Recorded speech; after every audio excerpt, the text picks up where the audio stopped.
vamos agora começar a parte 2 da aula Fenomenologia do Covid-19. Então, eu gostaria de apresentar nesse momento uma visão das células do sangue, com ênfase nas células do sistema imunológico, a partir de uma perspectiva de polaridades entre aquilo que a gente já apresentou como sistema neurosensorial ligado ao ectoderma, que é um sistema mais ligado à consciência, à memória, à percepção, em relação a um outro polo, que é o sistema metabólico, ligado ao endoderma, ligado mais a processos de calor, de ação, de movimento. Então, se a gente olha primeiro, dentro dos vasos sanguíneos, existem 3 tipos de células. Os leucócitos, os eritrócitos e plaquetas. Os leucócitos, claramente, são células que promovem uma reação inflamatória. Eles estão associados diretamente ao que a gente chama de inflamação. Inflamar tem a ver com calor, movimento. Então, são células tipicamente metabólicas ou relacionadas a esse processo metabólico. No outro polo, a gente tem fragmentos de células, que são as plaquetas, que mantêm, através do processo da coagulação do sangue, a forma. Eles mantêm a forma, eles contêm, dão limites para esse sistema sanguíneo. E recentemente se descobriu, além desse aspecto que é muito conhecido das plaquetas, um outro aspecto cognitivo das plaquetas. A gente sabe que todo o processo da produção de serotonina, que está relacionado a uma atividade da vontade e, portanto, uma atividade também cerebral, ela é produzida numa parte do cérebro, que é o arquicórtex. No entanto, isso é apenas a ponta de um iceberg. Todo o sistema nervoso que envolve o intestino, o fígado, ou seja, esses neurônios viscerais que estão na região abdominal, correspondem a um outro cérebro mais primitivo, que também produz serotonina, mas uma quantidade muito maior, 80%. E nas plaquetas a gente também tem a produção de serotonina, mostrando que essas células têm neurotransmissores, ou seja, estão relacionadas a esse sistema nervoso, de uma certa forma. E recentemente também se descobriu que o fator de agregação plaquetária possui um papel importante na memória, ou seja, também um lado associado ao sistema neurosensorial. Então, plaqueta de um lado, leucócito de outro. E, obviamente, quem faz a parte rítmica da respiração, como se fosse um pulmão dentro do sangue, são os eritrócitos ou hemácias, que vão fazer uma troca, uma respiração. Se a gente agora olha só os leucócitos, a partir desse ponto do olhar fenomenológico das polaridades, a gente vai encontrar um grupo de células que são os granulócitos, que possuem grânulos e são divididos em 3 subgrupos, os eosinófilos, os neutrófilos e os basófilos, que têm uma vida muito curta e têm a característica de se movimentarem e de, inclusive, produzirem fagostose, ou seja, eles comem partículas. Como a gente já conversou, eles têm uma dimensão bem mais animal do que os outros, e aí dentro dos neutrófilos a gente tem os jovens e os mais velhos. Os jovens são os bastões ou bastonetes e os mais velhos são segmentados. Então todo esse universo de leucócitos chamados granulócitos tem uma relação total com o sistema metabólico e também com bactérias e com sangue. Já os linfócitos e também os monócitos são células que não têm praticamente movimento nenhum e são compostos por, basicamente, núcleos de células e carregam memória. E eles estão associados ao sistema neurosensorial e aos vírus. Então, a gente já está olhando aqui uma outra relação. Vírus, linfócitos, sistema neurosensorial e neurotropismo, atração por nervos, e granulócitos e bactérias associados ao polo metabólico e ao sangue e à infecção bacteriana. Agora, se a gente olha só os linfócitos que nos interessam, que são marcados pelo nome CD3, que é o Cluster Designation 3, ou seja, são as proteínas na superfície que permitem que a gente detecte os linfócitos como um todo, as subpopulações são muito diferentes. A gente tem um grupo do meio, que são os linfócitos B, que eu já comentei antes na primeira aula, que se transformam em plasmócitos e produzem os anticorpos. A gente tem os linfócitos T, que está ligado ao timo, enquanto B está ligado à bolsa de Fabrícios. São estruturas que foram descobertas já nas aves, né? Que produzem funções diferentes. O linfócito T tem mais relação com a memória e a orquestração da inflamação, enquanto o B é um pouco mais executivo de uma forma rítmica. Ou ele fica parado, ou ele se transforma em plasmócito e produz os anticorpos. E a gente tem um terceiro grupo, que são as células NK, ou Natural Killer, que são marcados pelo CD57 ou 56, que tem um papel mais indiferenciado, não carregam memória, mas eles são um tipo de linfócito que atacam vírus e também destroem células de câncer. Então, eles são mais metabólicos, menos cognitivos, comparado com linfócitos T, que tem relação com memória. Se a gente olha agora só os linfócitos T, que são muito mais conscientes, com mais memória, a gente vai ter os T-helper e os T-suppressor. O T-helper marcado como CD4 e o suppressor como CD8. Enquanto o helper ativa a inflamação, o suppressor freia a inflamação. Então, eles têm que manter um equilíbrio, e esse equilíbrio ideal é numa relação em que o helper tem que ser quase o dobro do suppressor para a gente não ter uma situação de baixa de imunidade. Se houver ao contrário, ou seja, se o suppressor for o dobro do que o helper, ou seja, uma relação menor que 0,5, oficialmente a gente pode chamar o paciente de imunodeprimido. Aliás, esse é o exame que avalia de uma forma global a imunidade de um paciente, muito mais do que hemograma, dosagem de células assim, específicas. Essa relação ela diz muito da imunidade. E quando a gente olha a maneira como o T-helper CD4 ele faz a orquestração da inflamação, ele faz de dois jeitos.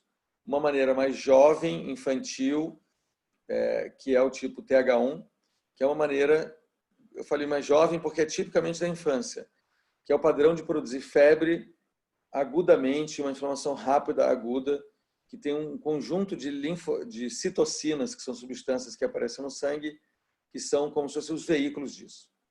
Enquanto os linfócitos T-helper no padrão 2, o TH2, é muito mais típico depois dos 40 anos de idade, ele promove uma inflamação fria e crônica que está por trás de todas as doenças crônico-degenerativas. Então, aí a gente encontra uma polaridade total. O TH1 bem mais um padrão metabólico de inflamar com febre, termogênico, com tremor, com calafrio, enquanto o padrão TH2 é aquele padrão que dói, mas é uma inflamação mais lenta, que dura anos, como reumatismo, como diabetes, como câncer, como todas as doenças cardiovasculares, aterosclerose, que aumentam, vamos dizer assim, os marcadores inflamatórios, como o VHS, mas não tem febre, não é tão agudo. E quando a gente encontra o equilíbrio desses padrões de citocinas dos dois grupos, a gente chama de TH3, que é o padrão rítmico da saúde e que predomina entre 20 e 40 anos de idade. Esse padrão todo metabólico, que tem a ver com granulócito, com febre, a gente pode relacionar com um tipo de luta ultimate fight, é um padrão de inflamação, de briga rápida, que o oponente rapidamente, ou ele é contido ou ele vence. Então a decisão é rápida e não tem tanto estilo bonito de luta. Já o estilo do linfócito, o estilo de luta neurosensorial, é muito mais elegante, é tipo samurai, que ataca de uma vez e pronto. Ele é muito mais efetivo. Se a gente comparar esses dois padrões de inflamação com as serpentes, também dá para fazer um paralelo.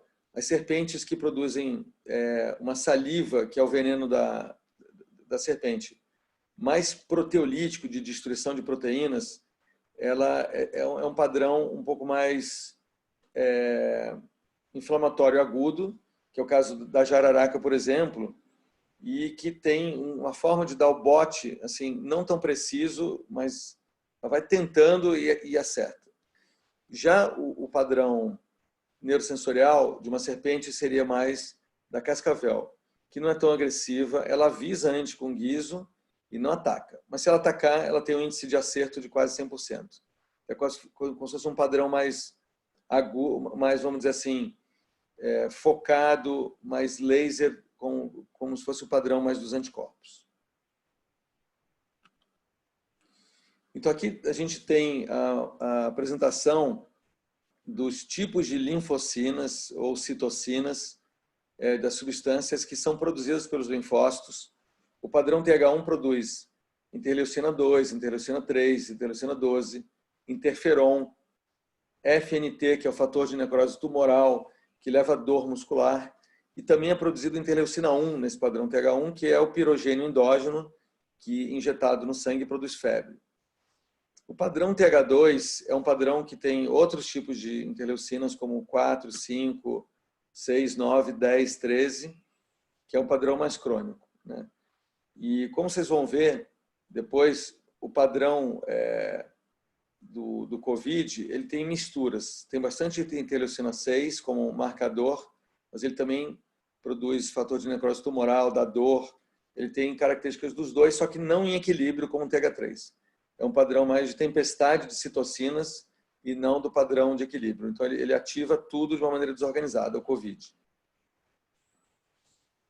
A gente costuma, na análise do hemograma, fazer essa leitura. Desvio para a direita, desvio para a esquerda. O desvio para a direita seria o padrão neurosensorial dos linfócitos, dos vírus, e o desvio para a esquerda dos neutrófilos seria o padrão mais metabólico bacteriano. Então aqui a gente está olhando uma célula branca, leuco é branco, que é um leucócito, e quando a gente olha com o microscópio corado por hematoxilina eosina, a gente vai ver do lado esquerdo aqui células com citoplasma menor, que são os linfócitos e monócitos, e um núcleo grande, que tem mais a ver com o lado neurosensorial, e o eosinófilo já tem um citoplasma cheio de grânulos, está bem ativo, bem metabólico, mostrando um padrão metabólico do eosinófilo, que é um tipo de célula que aumenta mais quando a gente é invadido por animais grandes, tipo parasitas, ou quando a gente tem a nossa dimensão animal exacerbada em termos de percepção e ataca o ambiente, que é o caso da alergia. Então, tanto tem alergia como verminose, tem o eosinófilo aumentado, que é um padrão metabólico. Então, trazendo um conceito mais amplo, quando a gente, numa visão fenomenológica, considera que a inflamação não é a doença, e sim a manifestação do sistema imune de forma intensa para se apropriar do espaço que foi invadido por uma substância não self, então a gente tem que considerar que tudo começa primeiro num campo mais não visível, né? Infra e suprassensível, em que tem o afastamento do self, e nesse afastamento do self, que tem a ver com resfriamento, com falta de sono, com uma série de questões, isso induz a uma imunodeficiência passageira, e quando a desorganização for mais no sistema neurosensorial, ou seja, um desequilíbrio maior da vitalidade no sistema nervoso e sistema neurosensorial, você vai ter uma predileção por uma virose, que tem uma tendência de atacar mais a região cefálica, seja através da garganta, seja através, no futuro, pelo sistema nervoso, numa encefalite. Enquanto a desorganização, quando é mais do polo metabólico e mais dessa dimensão animal do ser humano, vai entrar um animal, que é a bactéria, e pode entrar um fungo, e aí você vai ter uma tendência a uma infecção que vai para o sangue e vai para o polo metabólico, né?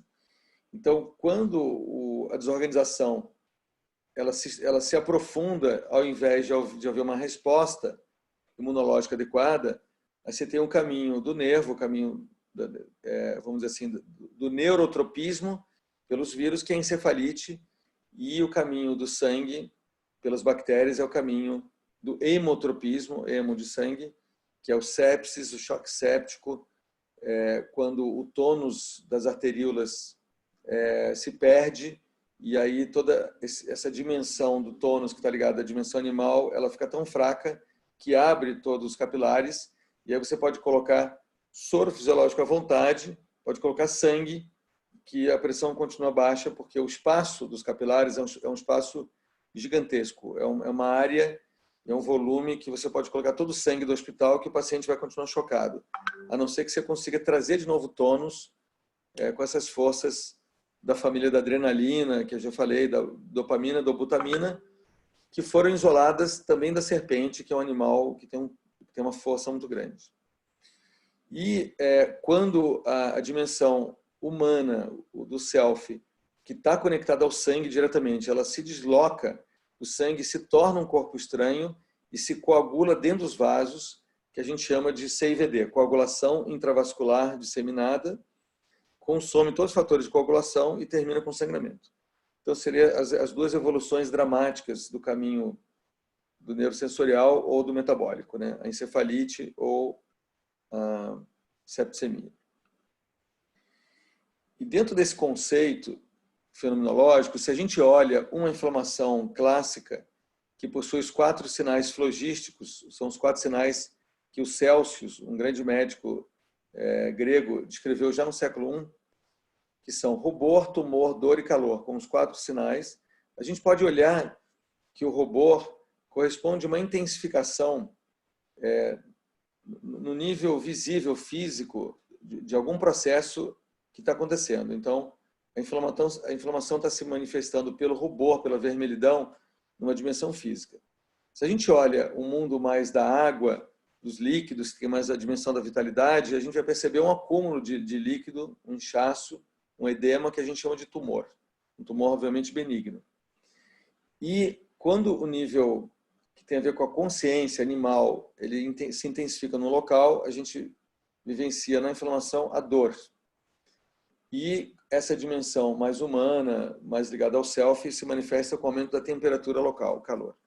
Portanto, o que é uma inflamação aguda? É uma intensificação das 4 organizações, das 4 dimensões humanas no local, como se fosse um buraco que o self estava fragilizado e aí se reocupa pela inflamação. Portanto, toda vez que a gente olha o uso de um anti-inflamatório dentro desse contexto, a gente tem que entender o risco, porque a gente está atacando o organismo e não atacando o vírus ou a bactéria, que seria mais um antibiótico ou uma droga antiviral, que às vezes é bem necessária, mas o anti-inflamatório, especialmente o corticoide, ele está atacando o lugar errado, e isso pode levar a um aumento do crescimento das bactérias e dos vírus.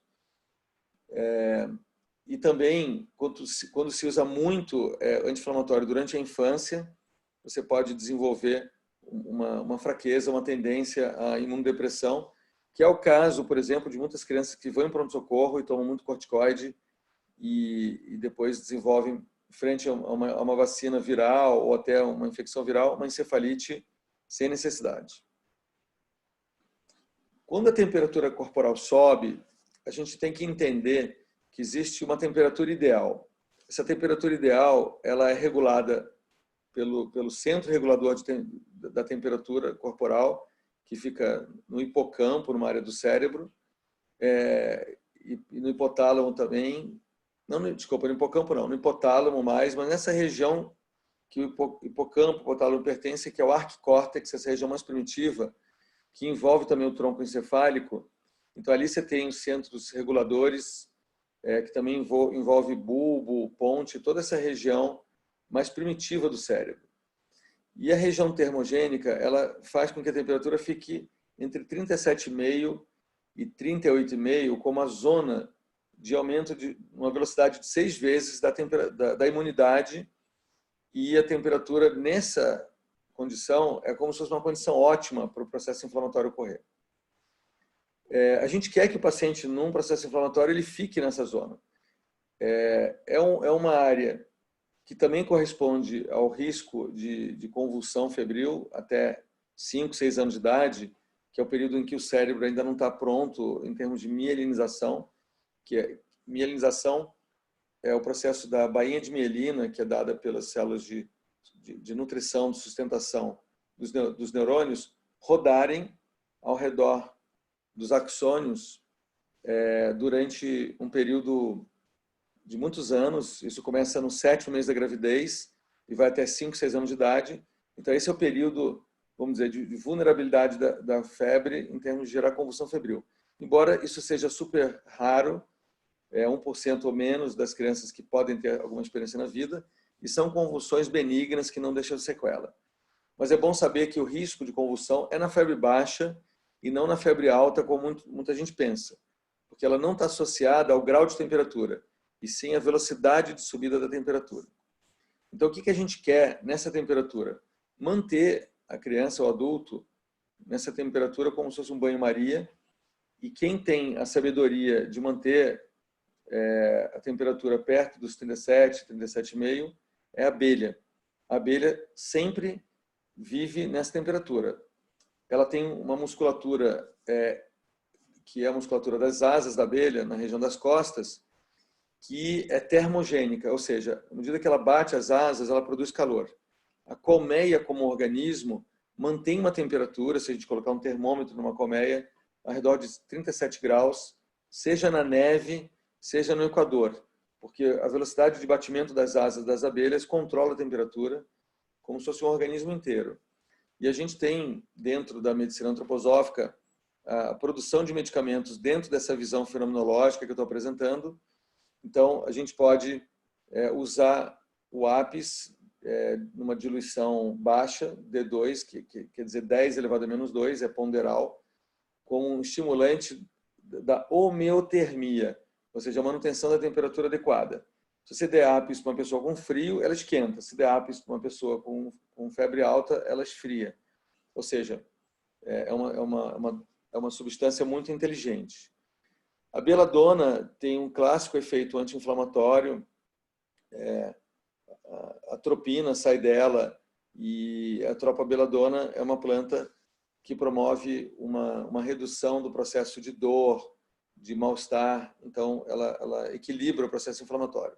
Então, esses dois remédios juntos, eles podem até ser encontrados com erisidoron, como controladores de inflamação, e são muito adequados, mas podem ser outros medicamentos também. E aí tem uma outra questão muito importante.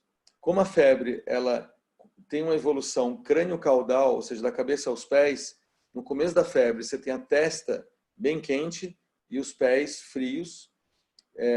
Então, nessa fase que você ainda tem os pés frios, que a febre não chegou até os pés, você pode aquecer a região das panturrilhas e dos pés com uma compressa que você adiciona o óleo do limão através de cortes superficiais na casca do limão, que você faz esses cortes submerso nessa água morna.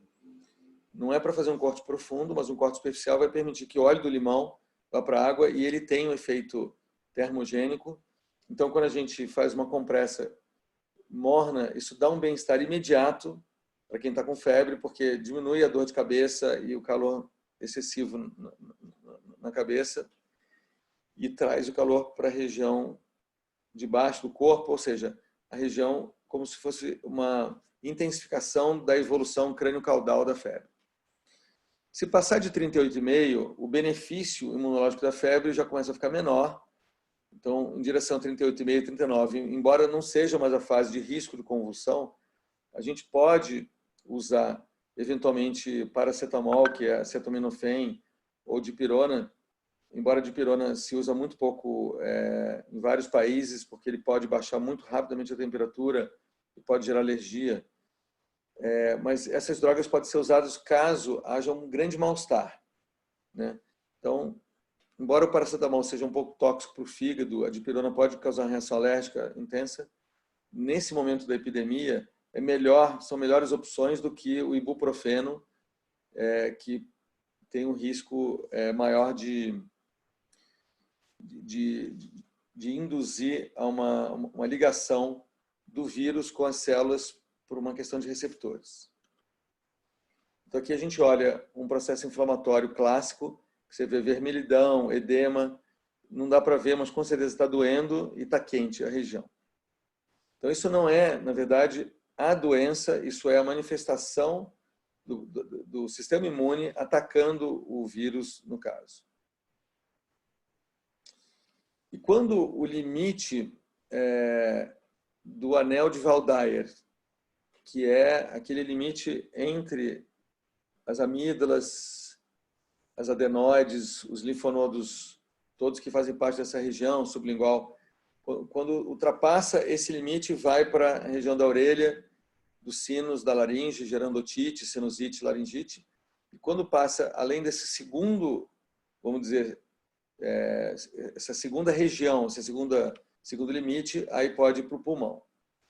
Então, na pneumonia, você tem claramente um processo inflamatório que leva a formação quase de um tecido líquido, que, se estiver bem estruturado numa região do pulmão, a gente chama de hepatização do pulmão. É como se o fígado estivesse subindo. Hepatização é como se o fígado estivesse subindo e trazendo um padrão líquido de fígado para o pulmão. É o contrário de uma doença neurosensorial sobre o pulmão, que seria a asma, em que o pulmão ele fica totalmente branco, duro, mais arredondado, perdendo um pouco de elasticidade, perde os líquidos, fica totalmente aéreo, que a gente pode chamar de encefalização do pulmão. Então, aqui a gente tem as doenças polares, a pneumonia versus a asma, que evolui para essa encefalização, que seria o DPOC. Então, numa pneumonia, o padrão clássico é mais de brônquios inflamados e condensações pulmonares. No COVID, como vocês vão ver, é uma pneumonia completamente atípica, como é comum em muitos vírus. As pneumonias clássicas são mais bacterianas. E falando em topografias atípicas, a gente tem 2 exemplos aqui de bactérias que não fazem um caminho normal, que seria otite, sinusite ou pneumonia, mas no caso do meningococcus, é uma bactéria que, aliás, a gente tem que respeitar muito essa bactéria, porque mesmo que você esteja com uma imunidade muito boa, se você respira ao lado de alguém com meningococcus, a gente tem que, teoricamente, tomar antibiótico, e eu recomendaria, porque ela é muito agressiva.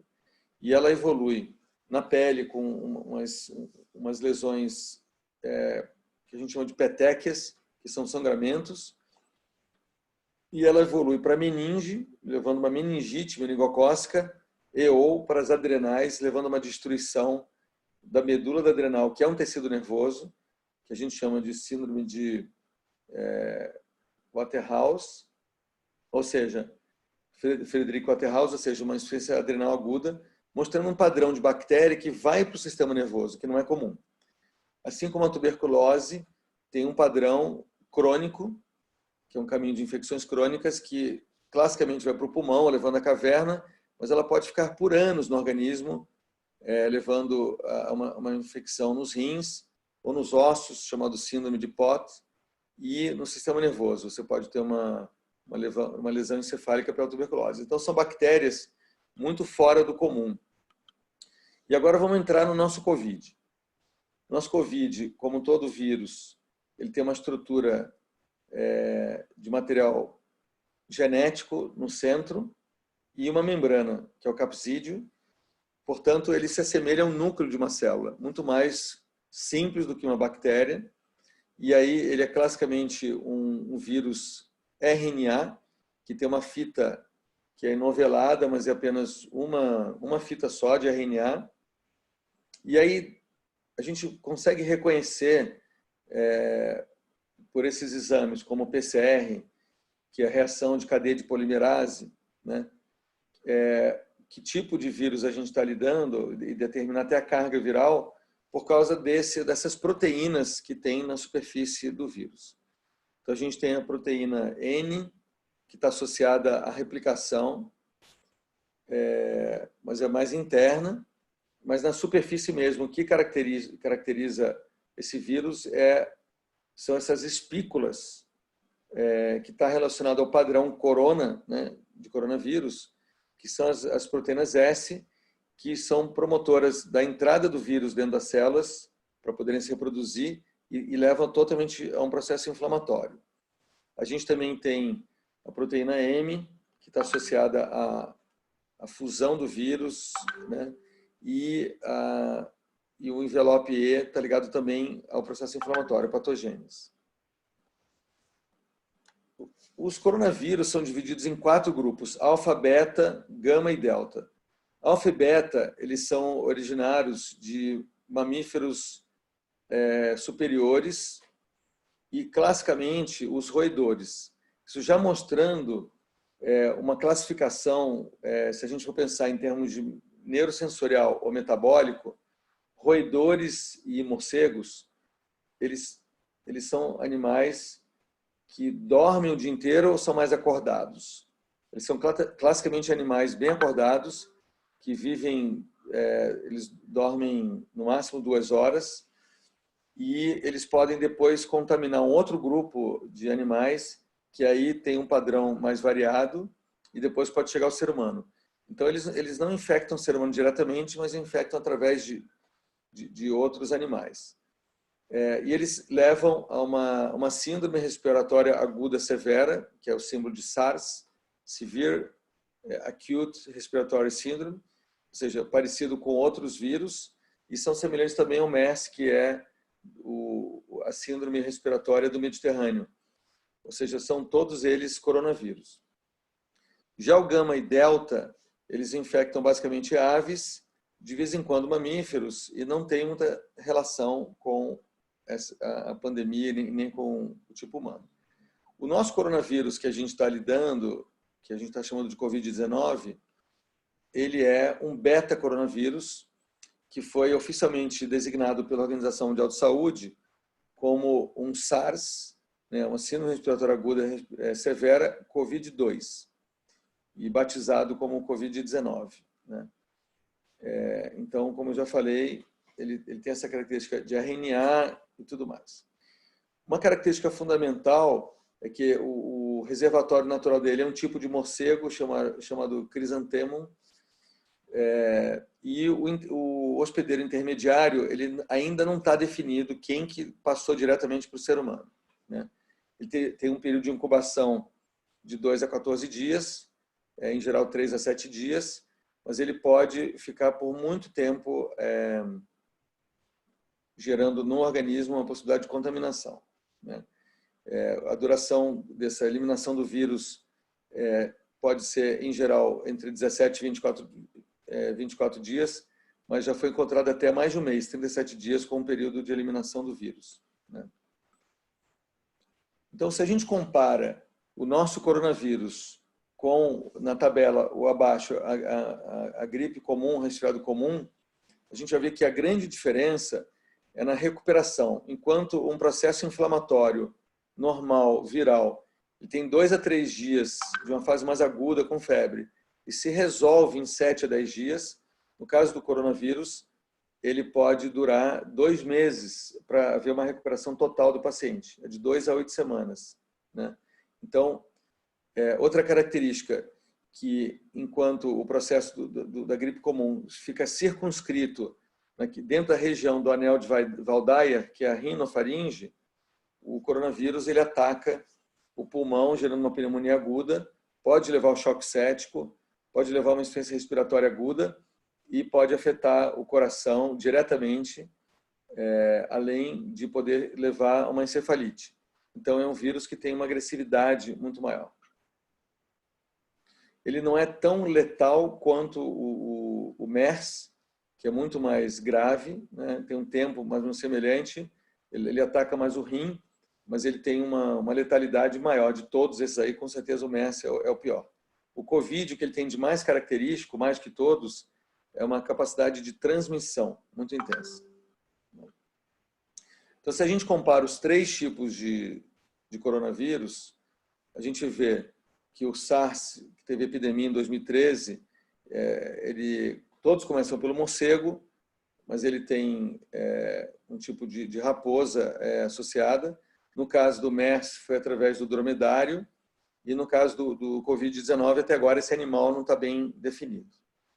Então, um aspecto muito importante é que na espícula do coronavírus tem uma proteína que se liga a um receptor celular, que é a enzima conversora de angiotensina. Ou seja, todo esse metabolismo da renina, angiotensina, aldosterona, e no caso a angiotensina pulmonar, está mais associada, e o fígado também, mas esse sistema é por onde entra a infecção, e isso faz com que a gente tenha que entender esse tropismo pelo sistema cardiovascular e o sistema rítmico, no caso específico do nosso coronavírus, Covid-19.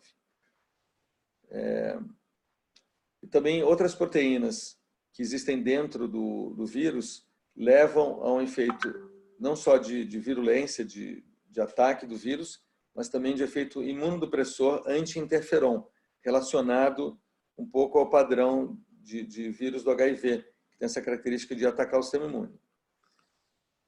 Então, aqui em cima a gente tem uma imagem do nosso morcego, que é um animal bem acordado, bem insone e que dorme durante o dia e acorda à noite, mas ele não fica muito acordado de dia também, ele fica escondido.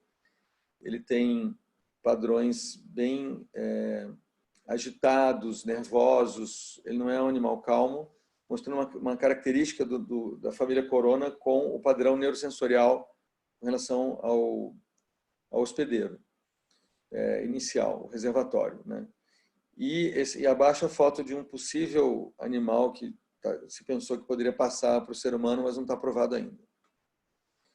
Então, se a gente olha o caminho do nosso coronavírus dentro do corpo e algumas características, ele é estruturalmente muito semelhante ao SARS, que ataca diretamente o pulmão. Ele pode atacar também células do sistema imune e sistema nervoso. Não tem um tratamento específico ainda. E existem vários tipos de plantas medicinais, como indianas, chinesas e outras aqui também na América, que são potenciais para reduzir a replicação viral, que a gente está vendo vários estudos nascendo agora, né? Então, quais são os sintomas iniciais? A gente pode olhar o caminho do vírus a partir dos sintomas. Então, primeiro ele leva uma febre, que não é geralmente assim tão significativa, ela pode ser intermitente e pode nem ser presente em alguns. Tosse, respiração mais curta, dor na faringe, aí já atua numa parte neurológica do nariz e boca, que seria a perda do sentido do paladar e do olfato, que é uma característica forte, especialmente do paladar, que é a ageusia.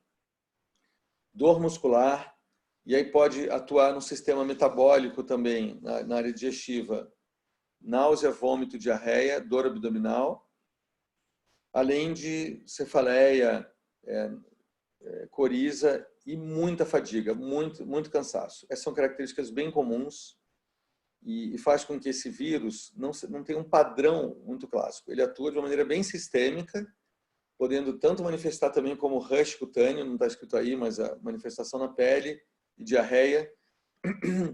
Ele é muito inespecífico.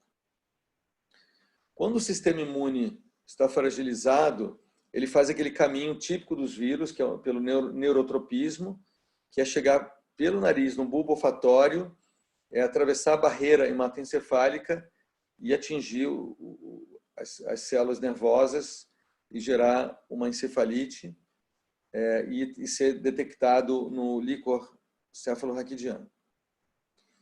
Então, olhando mais com um zoom, o vírus com as suas espículas, ele frente a uma membrana, que aí, por exemplo, poderia ser uma membrana da mucosa respiratória, tanto alta como baixa, via esse receptor da enzima conversora de angiotensina, ele pode entrar dentro da célula e gerar infecção. Se o sistema imune estiver muito bom, não vai acontecer essa entrada. Então, dentro de uma fenomenologia da fisiologia patológica desse vírus, ele se liga a esse receptor de angiotensina, e eu quero falar um pouco sobre isso. Esse sistema de renina, angiotensina, aldosterona é um sistema que está ligado basicamente ao quê?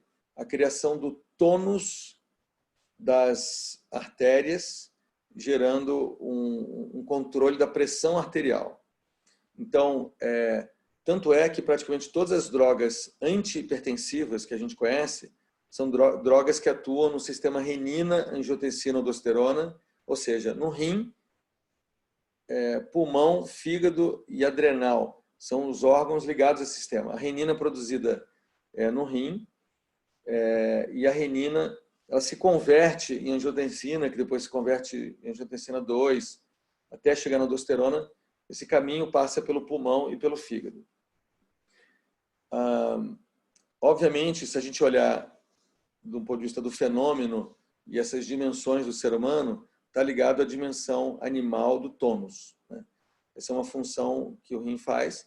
E outro grupo de drogas antihipertensivas são os diuréticos, que atuam sobre o rim também. Então, o rim está ligado totalmente à gênese da hipertensão. E quem faz o equilíbrio dentro desse sistema renina, angiotensina, aldosterona. Então, recentemente se descobriu que os hormônios cardíacos, que são os hormônios natriuréticos cardíacos, que antes eram chamados de atriopeptinas, mas agora se descobriu que ele é produzido nos átrios, nos ventrículos e nos grandes vasos da base. A partir do coração se controla esse sistema. Isso seria uma metáfora como se a nossa dimensão do self ligada ao coração, que a gente ativa através, por exemplo, de uma meditação, uma atividade de contemplação, a gente consegue produzir esses hormônios cardíacos que controlam esse sistema renina.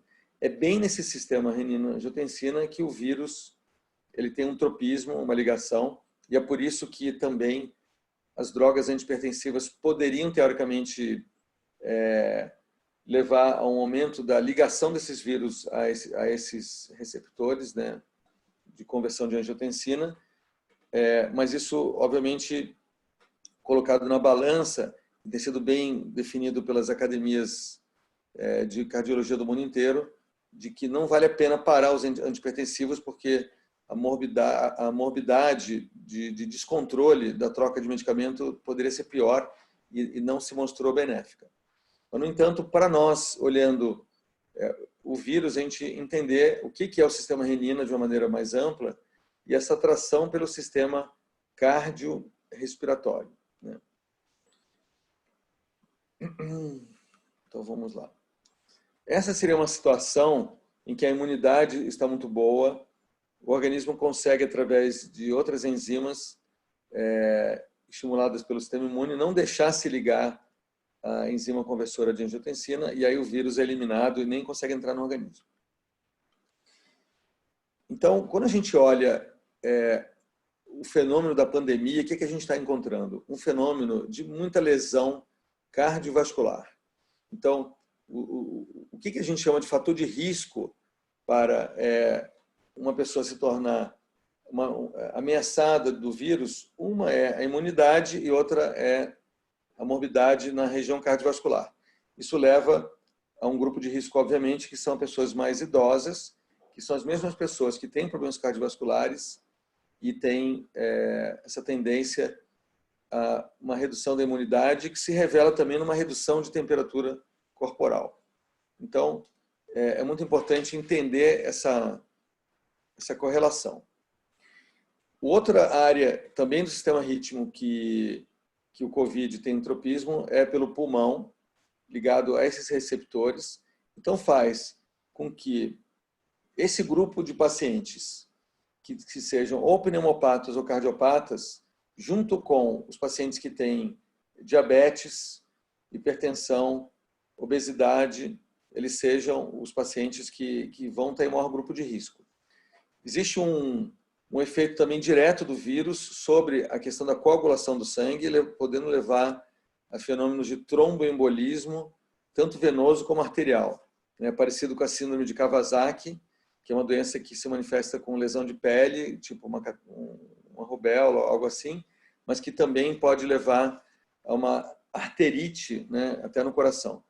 Então, a gente está encontrando síndromes coronárias agudas, levando a infarto agudo do miocárdio e morte súbita em pacientes com COVID, independente da pneumonia, assim como o fenômeno de tromboembolismo, como embolia pulmonar e miocardite e falha cardíaca aguda, de uma maneira muito peculiar, como associada a esse vírus na pandemia. Então, nessa imagem mais direta, o que a gente pode olhar? Que o vírus pode atuar diretamente no miocárdio, levando a uma lesão que se manifesta com arritmia, aparece no sangue os biomarcadores de inflamação aguda, como troponina e outros. Você também tem um quadro de infarto que pode acontecer, ou seja, uma lesão cardíaca grave direta, que pode levar, inclusive, à morte. Pode haver o ataque sobre o pulmão, como um SARS clássico, e aí indiretamente sobrecarregar o sistema cardiovascular e levar a uma lesão cardíaca secundária.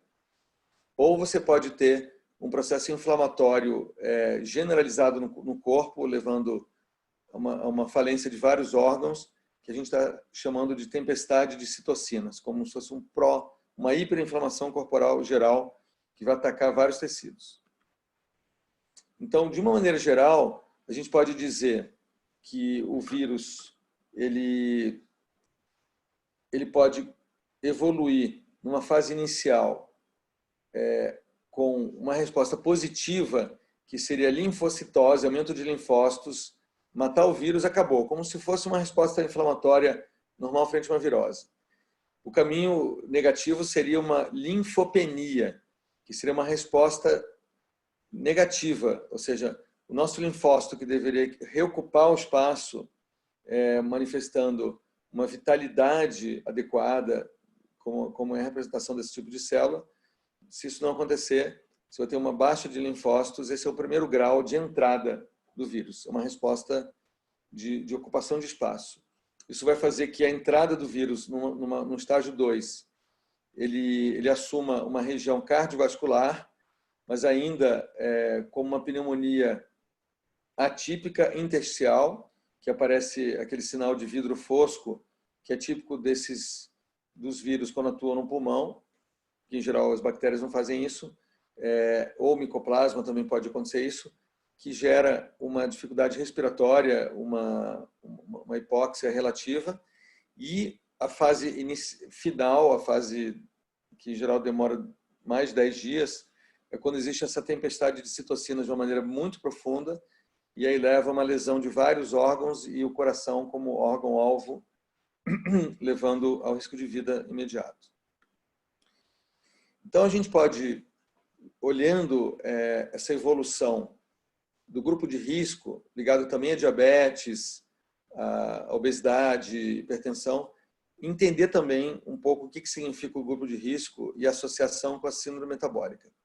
Síndrome metabólica é algo que acomete uma grande porção da população mundial, especialmente os homens, mas as mulheres também são acometidas, em que você tem como causa básica um estilo de vida. Não é genético, é mais um estilo de vida que associa uma hiperatividade neurosensorial e uma redução da atividade metabólica. Ou seja, muito estresse, muita atividade de preocupação, de atenção, ou até de excesso de uso de computador e Wi-Fi, pessoas adictas ao Wi-Fi, junto com, que somos quase todos nós da população mundial hoje em dia, para se comunicar, assim como o sedentarismo, que é uma paralisia da atividade metabólica.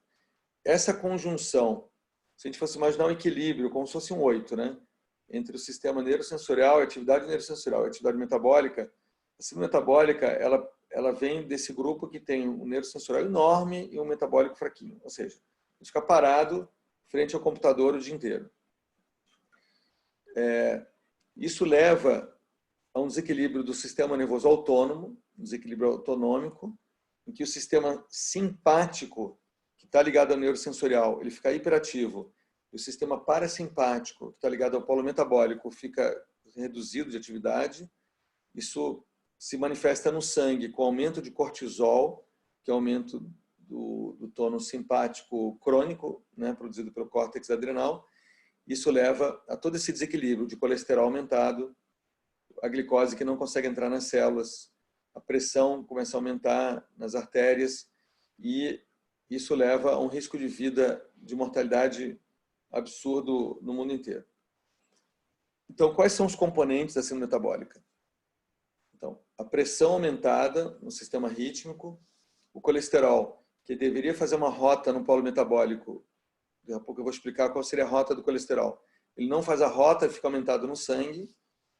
O HDL, que é o colesterol bom, que que tem um padrão não patogênico, né? Ele fica reduzido. Um acúmulo de gordura abdominal, típico dos sedentários, aumento de triglicérides, aumento do açúcar no sangue, que não consegue entrar na célula, a insulina começa a aumentar, e a gente chama isso de resistência periférica à insulina, e pode haver também, menos comumente, aumento do ácido úrico e um ovário policístico, que quer dizer que o processo final da evolução do folículo ovariano na fase inicial, antes da ovulação, ele não consegue ovular e continua crescendo, ou seja, um ovário que não completa o metabolismo também. Ou seja, toda a região inferior do corpo, abdominal, ovário, e até a entrada do açúcar nas células, ele não consegue acontecer de forma adequada. Então, numa tradução, numa leitura antroposófica, a elevação da pressão seria um aumento dessa dimensão da organização anímica animal no sistema rítmico. A elevação do colesterol seria também uma dimensão aumentada anímica no sistema neurosensorial e reduzida no polo metabólico, que é onde o colesterol deveria se transformar em provitamina D, em bilis e nos hormônios sexuais. Essa rota não consegue acontecer porque o ser humano está muito nessa dimensão do estresse. Obesidade abdominal, que tem a ver com uma falta de atuação dessa dimensão animal no metabólico, levando a falta de movimento e catabolismo. Ovário policístico também já expliquei, essa dimensão anímica animal enfraquecida na região metabólica sexual motora. Elevação dos triglicérides também. O triglicéride está entre a dimensão da glicose e do colesterol, ou seja, entre a organização anímica do colesterol, da gordura e do self, do açúcar, mas também reduzido. A glicemia também, mesma coisa, a glicose não consegue entrar no metabolismo, então fica reduzida a ação dela, da organização do self. E o ácido úrico tem a ver com uma vitalidade diminuída no polo metabólico, gerando uma tendência à cristalização do ácido úrico.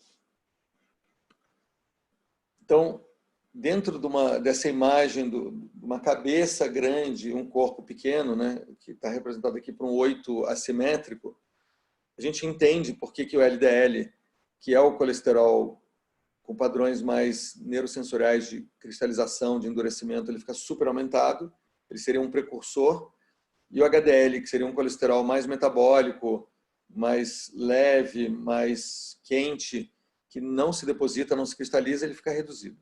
Então, esse é um reflexo dessa assimetria de forças entre o polo neurosensorial muito ativado e o polo metabólico muito enfraquecido, levando muitas vezes a uma redução da produção de bilis, dos hormônios sexuais e da provitamina D. Então, obviamente, o caminho de cura desse padrão de estilo de vida seria a pessoa correr, se alimentar, correr, vamos dizer assim, correr ou se movimentar bastante, estimulando o caminho da provitamina D com sol, ter uma vida sexual ativa e amor, né, integrado com amor, né, com sentimento, e se alimentar com menos doces e mais alimentos amargos, com folhas amargas que estimulam a produção de bilis, são colagogos, e aí a rota do colesterol ela pode se fazer de uma maneira adequada. Então, a estratégia desse cuidado da síndrome metabólica, que é um fator de risco fundamental para o COVID nesse momento, é ativar o processo crânio-caudal de atuação das nossas forças animais e humanas em direção à Terra. Ou seja, se movimentar e realizar projetos com intencionalidade, ou seja, com self presente, e não de maneira automática ou mecânica, e cultivar uma certa religiosidade, que é uma conexão com níveis mais profundos do ser, que isso não tem a ver com religião, mas tem a ver com uma relação interna com algo que religue o ser humano a uma dimensão maior. Então, se a gente agora olha essa dimensão do self em termos biológicos, a gente tem que olhar o sistema imune. O sistema imune, ele também tem um lado neurosensorial e um lado metabólico, como se fosse um organismo inteiro, que a gente já viu bem naquelas classificações, que resultam no padrão TH1, que é mais metabólico, e TH2, mais neurosensorial, mais frio, quente e frio. O que o COVID estimula? Ele leva a uma hiperestimulação imunológica, só que um padrão bem, vamos dizer assim, desgovernado, porque, por exemplo, a interleucina 6 está ligado ao TH2, interleucina 2 ao TH1, fatores estimulantes de granulócitos, que normalmente não aconteceria no vírus, aumenta os granulócitos também, fator de necrose tumoral que leva a dor. Então, ele leva a uma série de estimulações que vão fazer com que, em vez do sistema imunológico poder atuar contra o vírus é que está levando a uma desorganização do sistema imunológico. Isso mostra a força desse vírus, especialmente quando ele pode entrar por essas barreiras químicas dentro das mucosas, diferente de quando a gente está, no primeiro momento, com o sistema imunológico íntegro e não deixa ele entrar, né? Então, é muito importante que quando a gente olha uma série de imunoestimulantes que são interessantes para prevenir o COVID, como, por exemplo, equinácea, que é uma planta medicinal que tem maior evidência para aumentar a imunidade, no momento que você está com um processo inflamatório muito intenso, na chamada tempestade de citocinas, é uma síndrome que pode até ser piorada se você aumentar a imunidade. Então, nessa fase, que não é a fase 1, é a fase 2, já é mais perigoso a gente pensar em aumentar a imunidade.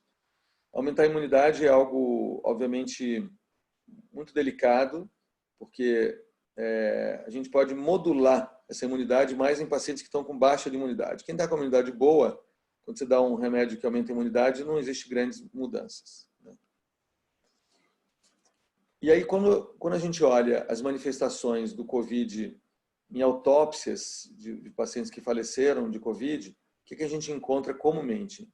Um infiltrado inflamatório no miocárdio, de células mononucleares, que é um padrão tipicamente viral, uma miocardite, uma inflamação do músculo induzida por infecção, isquemia do miocárdio por infarto, né? E pode haver também arritmia, né? Esses padrões de arritmia associado a essas comorbidades que são hipertensão, doenças coronárias prévias. Mas o próprio vírus ele pode induzir essas lesões. Aqui a gente está trazendo de novo a tempestade de citocinas, que é um fator muito importante, que pode levar a essa lesão cardíaca diretamente por um processo inflamatório induzido pelo vírus diretamente. E nesses estudos aqui mostra que o fator fundamental para definir se a pessoa vai ser um sobrevivente ou uma pessoa que não vai sobreviver a uma infecção mais profunda do coronavírus, a primeira barreira vai ser os linfócitos. Uma linfopenia, ou seja, uma baixa de linfócito, ela é muito mais associada aos que não sobrevivem. E assim, a linfopenia progressiva ela é algo devastador nos não sobreviventes.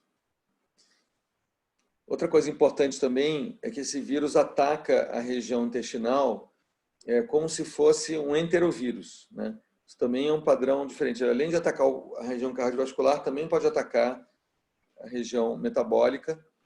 E então você tem sintomas como diarreia muito comuns, com manifestação de tentativa de eliminação do vírus, né? Na fase inicial, você tem a imunoglobulina M, o IgM, e depois você tem o IgA e o IgG, que ficam como memória. Então, aqui também tem outros marcadores, que é a interleucina 6, como eu já falei, que se tiver muito aumentada, ela pode gerar um risco de vida maior. Os que não sobreviveram tiveram muito esse aumento dessa citocina, interleucina 6, como marcador dessa tempestade inflamatória, né? E aqui, para a gente terminar, existe uma grande interrogação se essa epidemia mundial, chamada pandemia, ela pode virar uma endemia, ou seja, se uma evolução aguda, ela pode, numa parte menor da população, ou seja, num grupo menor, em algumas regiões do mundo, gerar uma lesão ou uma alteração na parte cardiorrespiratória, com uma miocardite tardia ou uma fibrose pulmonar frente a um processo inflamatório, ou também alterações metabólicas. Então, acho que fica essa grande pergunta mundial, porque a gente está apenas há 2 meses do começo da pandemia, né?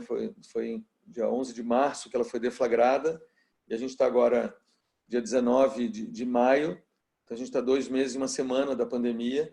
Então tem várias perguntas que ainda estão como interrogação. Como é que vai ser a evolução?